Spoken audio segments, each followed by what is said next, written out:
Hello guys. Hello. How are we doing today? Fine. Welcome to another episode.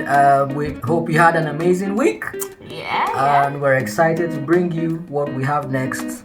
It's been cooking, we're excited, and we're ready to dish. Yes. I hope you enjoyed last episode, and we promise. I know I did. Yeah, it was fun. It was electric. It was. And I assure you that the one that we're bringing today has been well cooked, seasoned, and ready to go. Let's go. So, what's the topic of today, Marvy? You want to tell us? Do I say this? I don't want to say it. Should Say I tell it you? now. I the suspense. People are Should waiting. I tell you They're guys? waiting for it now. People are waiting. So remember, our series is the then versus the now, right? Well, today we are talking about fashion. Yay! Elegance Redefined. What was fashion then? Yeah. And what is fashion today? Amazing. Oh, let's Amazing. go there. Amazing. You guys keep saying I'm the violent one, but today we will see, just like we saw in the last episode. Well, please let us know in the comments who was the violent person. I know that I remained calm. Please, just for confirmation, we would like to get your That will comments. remain calm. Okay. Your comments will tell us. I'll and we'll just decide be it. quiet. You guys decide. Yes. Who is violent, Marvelous or Dami? We look forward to your feedback. I know it's me, but I look forward to Good. Judge yourself so that you will not be judged. Yeah. So, since it's Elegance Redefined, as always, we like to start off with definitions. So, what does it mean to be elegant? What does it mean to be elegant? Elegance is simply carrying oneself with grace in appearance and manner. Yeah. Oh, solid. Carrying yourself with grace in appearance and manner. And manner. Okay. Amazing. So, two things. So, it's not just appearance, but also manners.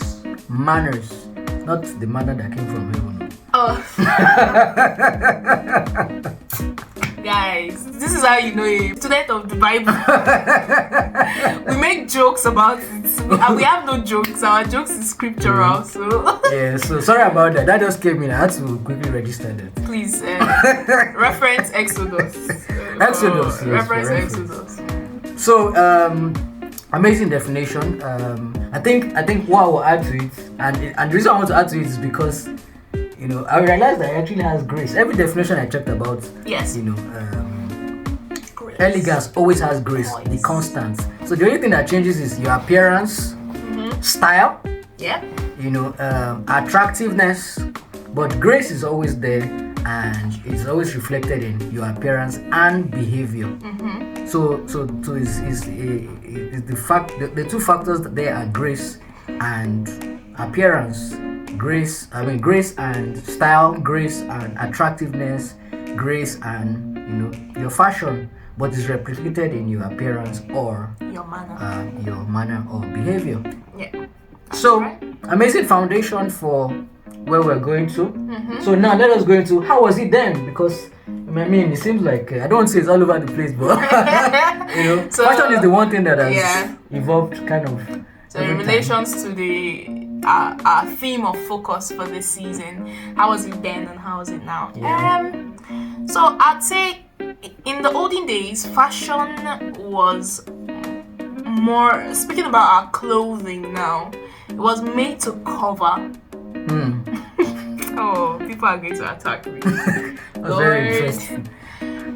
It was made for the purpose of covering one's nakedness. Now, if we look in scriptures in Genesis, scripture tells us that Adam and Eve, after they had done the disobedience and the dishonor to God, they realized their eyes was open to know that they were naked. So they went and they put fig leaves together to cover up their nakedness. But then it was said that thereafter that God himself then made apparel for them to be covered with. Yeah, because it was their first time, so they didn't really. They didn't know it. They didn't know what's up. Right. Yeah, they didn't know what's up. So God said, man, these guys don't know how to style themselves. Even in sin, they don't know how to style.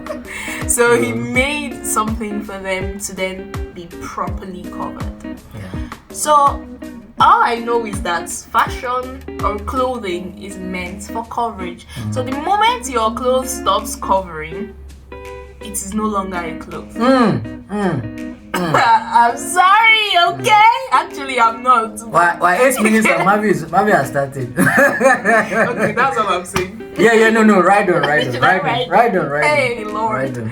So I think that's what fashion was like in the olden days. And bear in mind, I've just gone to the creation. Yeah. So that's the way old. How it started. Yeah. Yes. For many things, protection, clothing, from the cold, from war, so many different things. You notice in people's apparel that sometimes, like the soldiers would, put on some chainmail to protect themselves in battle, and the ladies will put on layers upon layers upon layers of fabric, to make sure that they are well covered for the weather and also dignity-wise. Yeah. And also, and I think even in style as well.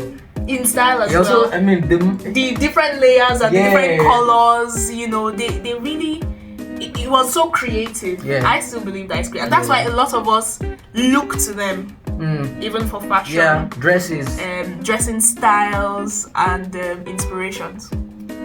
But I've realized that comparing it to the now, it seems following every generation, the fabrics just reduced. The layers are reducing. The layers are reducing to my generation now, where it feels like it's just a piece of string left. Now, it's a lot of hangings, there's a lot of string. It started from many layers of clothes to just strings, pieces of metal, half things, half yard, pieces of metal, and one ball of yarn to make an entire clothing for adult-sized human. A lot of things in yards, from several yards, 10 yards, 5 yards. You just, as it evolved, as the years evolved, it seems like we needed lesser yards. No, seriously. I feel like the more the years increase the number, the more the yards reduce the number. Yes. So please, I don't know now. This is like, a family of 50, can extended share family. Can share 1 yard of fabric. And if the family has more female, half yard. The less yards needed. But what I've tried to portray, I believe you understand the point, is that it seems like we're less focused on covering and more focused on exposure. Yeah. That seems to be the trend. For some reason, and as we go along, we'll try to understand why perhaps that evolution, from where God, the first chief stylist, exactly, thought about style in this way, elegance in this way, and then we have recreated it into so many things that it is today. Yeah. So Marvy has kind of helped us to journey from the beginning. It's my pleasure.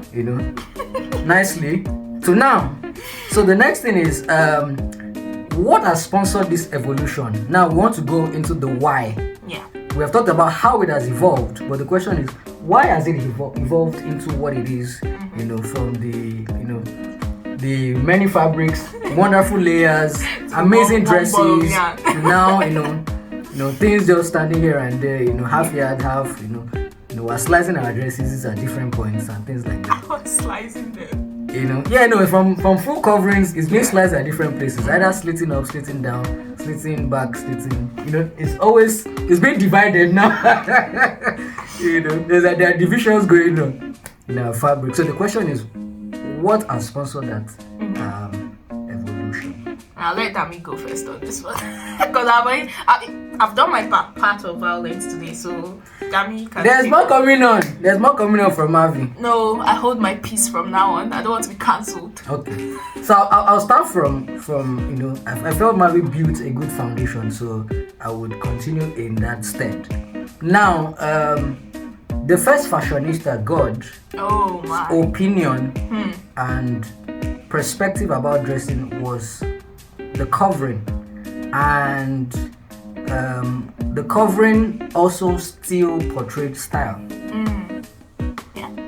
Still portrayed style, and that's why also we see that in the older days there was a lot of covering, and we keep emphasizing how amazing the dressing was. Yes. And it's because they carried on that perspective of the chief fashionista, which was elegance, and elegance has within it two things, which is grace and style.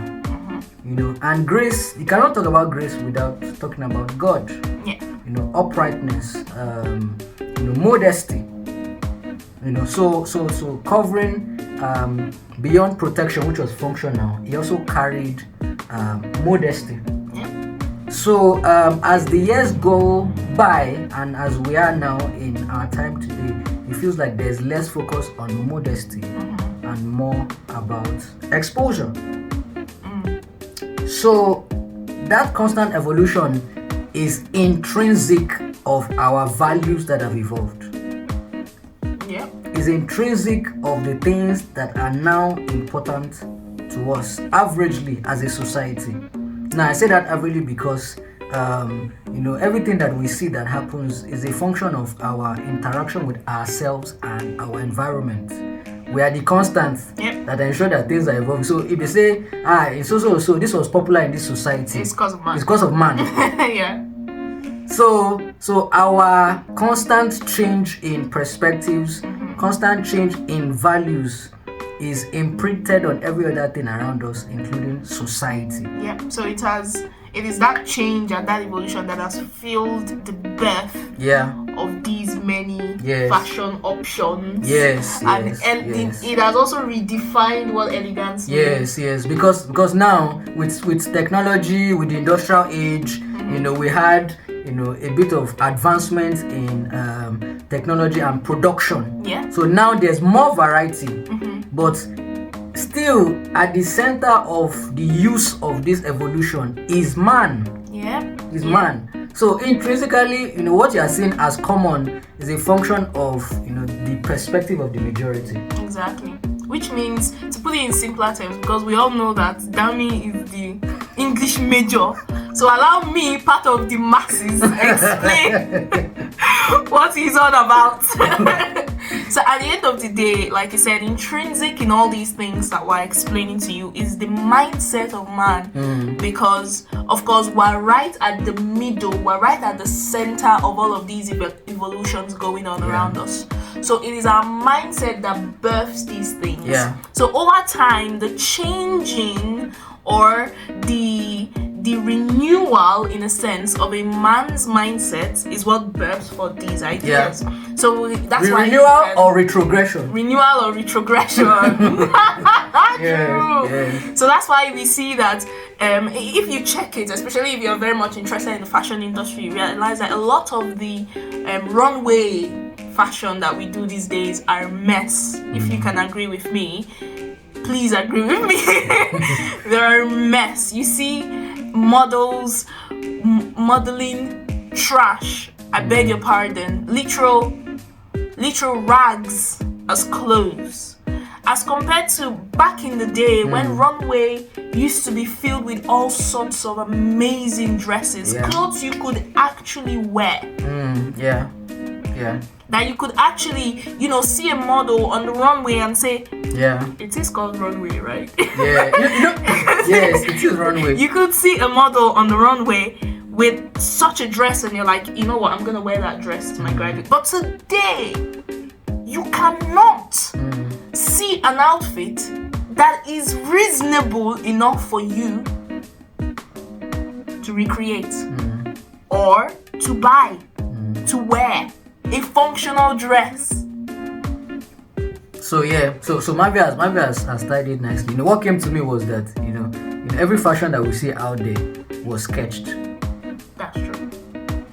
Was sketched with the hands and is a function of the imagination. Yes. So it's all going back to that. So that imagination is the fashionista. Now I talked about what God had in mind and what God recreated, what God brought for Adam and Eve to wear. So everything we're seeing is from the imagination of the fashion designer, and what we are seeing out there is a product of what's in the mind, the kind of imagination that is coming off these fashionistas. So it's a function, as I said. So everything we're saying is intrinsic. It is. Whether it's good, whether it's bad, is quite intrinsic in its nature. And as we go ahead, we'll see how elegance is more intrinsic than we think about the external things that we see. Yeah. So having established that, we have talked about how it is now, and I want to bring to perspective the perception about elegance and flamboyancy. Flamboyancy is something that we've talked about. People say luxury. So, but people often associate elegance with flamboyance. Is it the same? No. I didn't even let you do that. No, it's not the same. Okay, so why not? Why not? Because it's often associated, in certain conversations, certain factions. It feels like elegance, flamboyancy. It talks about a classic person, a rich, affluent person. So, but are they related? They're not related. And let me come at it from the elegance side of things. Like we said, elegance is grace. Elegance is dignity. And do you understand? We need to understand that dignity is respect and honor. Respect and honor. So dignity is not about the dress. Dignity is never about what you have on. It's about what you have inside. And if dignity is a synonym for the word elegance, then you can agree with me that elegance is not only about your fashion options. It's about what's going on the inside. Yeah. So when you talk about elegance and flamboyance, I do believe that they are both products of the mind. Okay. The position of your mind, your mindset about things. Now, what elegance does on one hand is to make you appear as. So we've talked about it being a product of the mind. So it then births forth such a feeling of satisfaction in yourself that is not birthed from fashion. Okay. So elegance, like we talked about, grace being from God, and God is God of all grace. Yeah. So even when it comes to fashion and elegance, God is still involved anyways. Yeah. So that elegance being grace is a product of you already knowing your stand in Christ, knowing who you are in Christ, knowing that you are more than the clothes that you put on. Yeah. So it then drives you to believe, which of course we're going to talk about towards the end as a roundup, but it then drives you to believe that the way you drive the fashion options is this. You then start to think of it as, my body is not something that should be put on display. That's where I think true elegance comes from. It's from the mindset, being influenced by the things of God as well, that should then bring forth that dignity we spoke about earlier, which is the honor and the respect. So the honor and respect that you place on yourself, knowing that you are the temple of God, does not come from dress. It just is projected through your dressing. Whereas flamboyance, on the other hand, is just the desire to show, the excessive desire to show, you're trying to portray something, and it's excessive in the sense that that means it shows that behind the excessiveness there's a deficit that is being hidden. Either a deficit of character or a deficit of there's something we call low self-esteem that you're trying to build up or prop up by spending lavishly, looking luxurious, so it's always a chameleon thing that is going on there. You're trying to hide something. You're trying to hide something. And then other times is also a fact that there isn't an intrinsic, as you said, establishment of or understanding of who you are. Because if you know who you are, then it will be modesty that will be portrayed. That's right. So if it's flamboyancy that is portrayed, it means that there isn't still an understanding of who you are, because we're actually made in God's image, and God is not flamboyant. God shows abundance, but it's not flamboyant. It's not flamboyant. So I was just thinking as well that you don't put your best your greatest treasure in a show glass. You put it in the safe. Yeah. So when you know that your body is a temple of God and it's one of God's greatest treasures, you don't put it out there in the show glass. Everybody come and see. You know, it's not a concert. Yeah. You know, you put it. It's locked up in the safe because it is not just yours. Yeah. It is God's. Yeah. God's greatest gift. Yeah. So I believe by now you should understand that elegance has nothing to do with exposure. Yes. Has absolutely not. Just in case you are confused that what I do is saying elegance has nothing to do with exposure. They are on two sides, you know, because elegance always carries grace. So once it doesn't carry grace, it's not elegance. You know, it is exposure. You know, and that's what makes it. That's what takes it from modesty to indecency. Yeah. The lack of grace. And Marvy has put it nicely.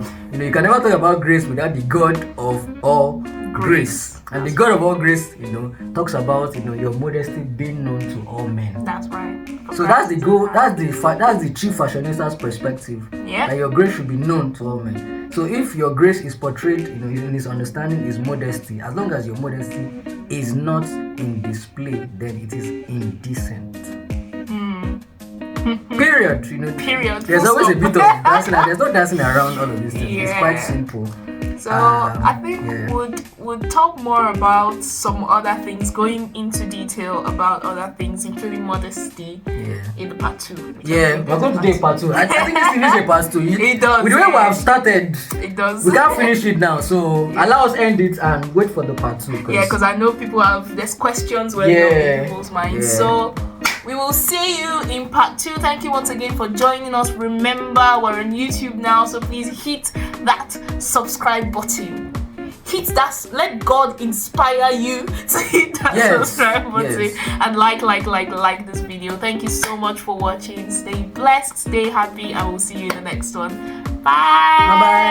Bye.